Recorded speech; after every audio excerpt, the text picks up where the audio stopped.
নমস্কার, আমি কলকাতা থেকে রিনি স্টে আউটে রিনি বলছি। কেমন আছেন আপনারা সবাই? আশা করি আমার সকল দর্শক বন্ধুরা ভালো আছেন। সকলের সুস্থতা কামনা করে একটা নতুন দিনের শুরু করেছি একটা নতুন ভ্লগের সাথে। যেহেতু একটু দেরিতেই শুতে যাই রাতে, তাই সকালবেলায় খুব তাড়াতাড়ি ঘুম থেকে আর ওঠা হয় না।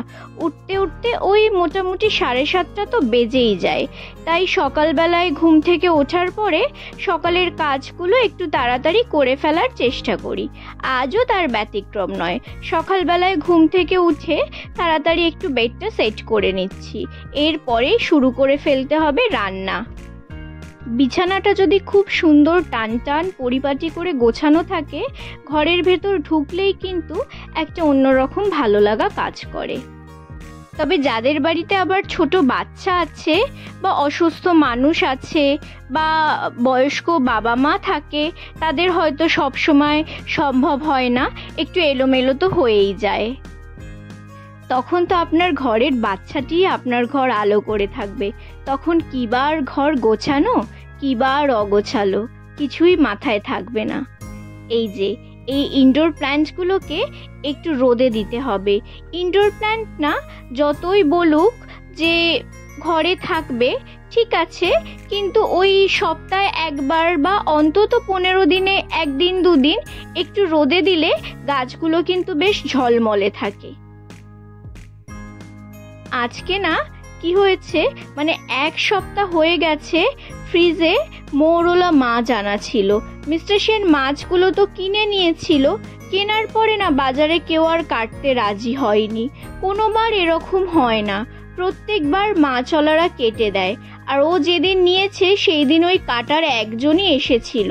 3-4 জন করে থাকে, কিন্তু সেই দিন কি হয়েছে, একজনই এসেছিল। ফলে তার কাছে এত লোকের ভিড় ছিল যে সে আর কিছুতেই কাটতে রাজি হয়নি। বলেছে এতই আমার কাছে মাছ আছে আর এই ছোট মাছ আমি কি করে নেব দাদা, বলে আর কেটে দেয়নি। আর আমিও আর ফ্রিজে এনে ফেলে রেখে দিয়েছি, আজ কাটি কাল কাটি করে কাটা হয়নি। আর আজকে সকালবেলায় যখন কেটেছি, ভাজার পরে মানে রান্না করার পরে আমি দেখলাম মাছগুলো না তেতো হয়ে গেছে কিরকম। আর এত কষ্ট করে এত খেটে খুঁটে রান্না করলাম, খাওয়ার সময় দেখলাম তেতো হয়ে গেছে। প্রত্যেকবারে কি হয়, মৌরলা মাছ ভাজলেই না 2-4টে আগে খেয়ে নিই, আর আজকেই আমি একদম খেয়ে দেখিনি। যদি আগে খেয়ে দেখতাম তাহলে হয়তো তেঁতুল দিয়ে চাটনি ফাটনি করে নিতাম। কি জানি, মনটাই খারাপ হয়ে গেল। তবে এই পেঁয়াজ কলি ধনে পাতা দিয়ে মৌরলা মাছের চচ্চড়ি আমার কিন্তু খুব পছন্দ, আর আমার বাবারও খুব পছন্দ। আসলে আমাদের এই ছোট মাছ খুব ভালো লাগে, তবে ওর আবার একদমই পছন্দ না। যদিও কোনো খাবারই একেবারে যে খাবে না তেমনটাও করে না কখনো, খেয়ে ঠিকই নেয়। যাই হোক, এই ধনে পাতাটা দিয়ে একটু জলটা মরে আসলেই মাছটা এবার নামিয়ে নেব। এই যে হয়ে গেছে। আজ মুসুর ডাল দিয়ে ভেজ ডাল হয়েছে। ডালে দিয়েছি কড়াইশুঁটি, গাজর, বিনস আর আলু দিয়ে ডাল সিদ্ধ করেছি। শুকনো লঙ্কাও দিইনি, ডালেই 2টো কাঁচা লঙ্কা দিয়ে দিয়েছি। আর ঘি ফোড়ন দিয়ে ডাল হবে, খেতে না অসাধারণ হয়। এই ডালে হলুদও দিইনি, একটু বেশি করে ঘি দিয়ে নিলাম। আর ঘিয়ের ওপর দিয়ে দিলাম গোটা জিরে।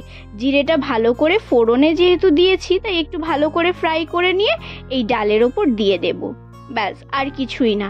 এবার এই ডালটাকে একটু ভালো করে ফুটিয়ে নেব। ফুটে গেলেই ডালটা কমপ্লিট, খেতে খুব ভালো লাগে।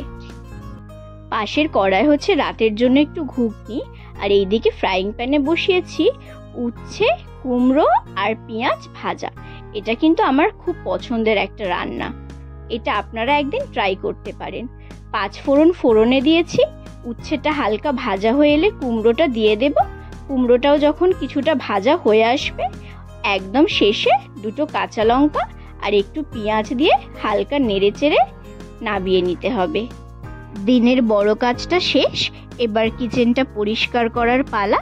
কিচেনটা পরিষ্কার করে আবার আসছি আপনাদের কাছে। এই যে এই মেডিস্লিম ডক্টর প্রেসক্রাইব করেছে অনেক দিন আগে, কিনেওছি বেশ কিছুদিন আগে, মানে মাসখানেক তো হয়েই গেছে। কিন্তু খাওয়া আর শুরু করতে পারিনি। আজকে ভাবলাম যে না, এবার এটা শুরু করতেই হবে, তাই এবার এটাকে এই কন্টেনারে ঢেলে নিচ্ছি। আর মিস্টার সেন ওর চা পাতা নিয়ে এসেছে।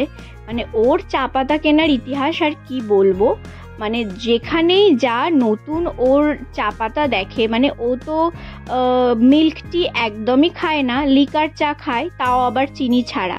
মানে নতুন কিছু চা পাতা যদি দেখে লিকার চায়ের, সেটা ওর যতই ঘরে যা চা পাতা থাকুক সঙ্গে সঙ্গে আবার নিয়ে আসে।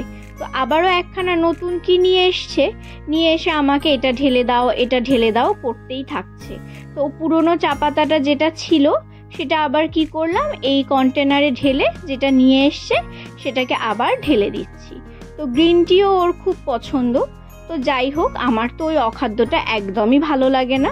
তো ও আমাকে বিভিন্ন রকমভাবে বোঝাতে থাকে, তো এই বেনিফিট আছে, ওই বেনিফিট আছে, হেলথ বেনিফিট, এত কিছু। তো যাই হোক, কে আর শোনে। তো এই চা পাতাটা নিয়ে এসছে, তো এটাই এখন এই কন্টেনারে ঢেলে রাখছি। চিনি ছাড়া, দুধ ছাড়া, ওই শুধু গরম জলে ওই 2-4টে পাতা দিয়ে তার যে কি স্বাদ পায় তা ভগবানই জানে। আর আমার জন্য নিয়ে এসেছে নতুন একটা কোম্পানির চিয়া সিড। তো চিয়া সিডসটা আমি অনেক দিন ধরেই খাই, মানে বহু বছর ধরেই খাচ্ছি। মাঝে বন্ধ করে দিয়েছিলাম, আবার খাওয়া শুরু করেছি, কারণ না আমার হেয়ার ফল হচ্ছিল ভীষণ, থাইরয়েডের জন্য। তো এই চিয়া সিডসটা আবার যেদিন থেকে খাওয়া শুরু করেছি তার মাসখানেক পর থেকেই দেখলাম বেশ উপকার পেয়েছি। এই যে এই কোম্পানিটার দামটা দেখালাম আপনাদের, আর এই নতুন কোম্পানিটা যেটা নিয়ে এসছে, তো দোকান থেকে বলেছে যে এটা নাকি আরও বেশি ভালো। তো যাই হোক, চিয়া সিডসের এমনি অনেক উপকারিতা, আপনারা গুগল সার্চ করেও দেখতে পারেন। মানে শুধু যে রোগা হওয়ার জন্য এটা খাওয়ায় তা না, এটার উপকারিতা মানে এর গুণাগুণ আপনি দেখে বা জেনে শেষ করতে পারবেন না। কিন্তু হ্যাঁ, চিয়া সিডস খেলে কিন্তু তার সাথে প্রচুর পরিমাণে জল খেতে হবে। তবে যে কোনো এই ধরনের জিনিস খাওয়ার আগে অবশ্যই ডাক্তারের পরামর্শ নেওয়াটাও খুব জরুরি। দাঁড়ান, একটা জিনিস দেখাই আপনাদের।